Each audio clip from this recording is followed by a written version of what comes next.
Hi friends, welcome back to Mahitej. ఈరోజు ఈ వీడియోలో నేను పాలకూర వెల్లుల్లితో చేసినటువంటి కూరను అయితే చూపిస్తున్నానండి. ఈ పాలకూర మన శరీరానికి ఎంతో మేలు చేస్తుంది. ఆకుకూరల్లో కల్లా ఆరోగ్య నిధి ఏది అంటే పాలకూర అని చెప్పుకోవచ్చు. అన్ని రకాల విటమిన్స్ ఈ పాలకూరలో ఉన్నాయి. ఆర్థో రొమటాలజీ ఉన్న వారికి ఈ పాలకూర తీసుకోవడం వల్ల శరీరానికి ఎన్నో మేళ్లు ఉన్నాయండి. వాటితో పాటు వెల్లుల్లి, నువ్వులు వీటితో వేస్తున్నాం కాబట్టి మన శరీరానికి కావలసిన విటమిన్స్ అన్నీ కూడా వచ్చేస్తాయి. పాలకూరను చిన్న ముక్కలుగా కట్ చేసుకుని కడిగి గిన్నెలో పెట్టుకున్నాను.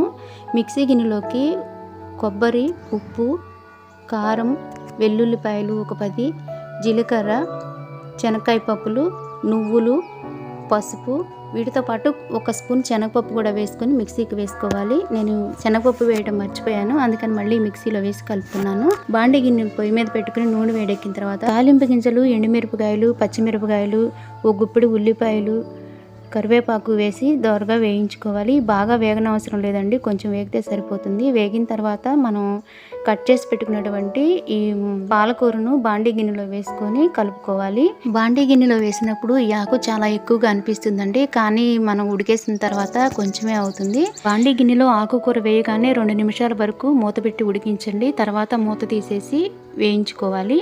అప్పుడు మనకు ఫ్రై లాగా వస్తుంది. కూర వేగేటప్పుడు దగ్గరుండి వేయించుకోవాలి, లేదంటే కూర అంతా గిన్నెకి అంటుకుంటుందండి.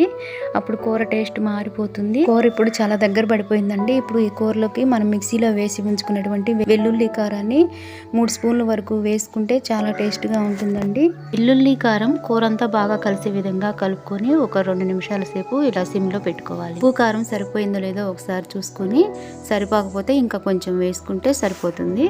ఈ పాలకూరలోకి ఉప్పు ఎక్కువగా పట్టదండి, కొంచెం వేసుకుంటే సరిపోతుంది. స్టవ్ ఆఫ్ చేసుకుని గిన్నెలోకి సర్వ్ చేసుకుందాము. ఈ పాలకూర అన్నంలోకి బాగా కలుస్తుంది, మరియు చపాతీలోకి కూడా చాలా బాగుంటుంది. ఇంతేనండి, పాలకూర వెల్లుల్లి కూరను తయారు చేసుకోవడం చాలా ఈజీగా ఉంది కదా. మీరు కూడా ట్రై చేసి మీకు ఎలా వచ్చిందో మాకు కామెంట్స్లో చెప్పండి. మీకు ఈ వీడియో నచ్చినట్లయితే లైక్ చేయండి, షేర్ చేయండి, సబ్స్క్రైబ్ చేయండి. Thank you friends.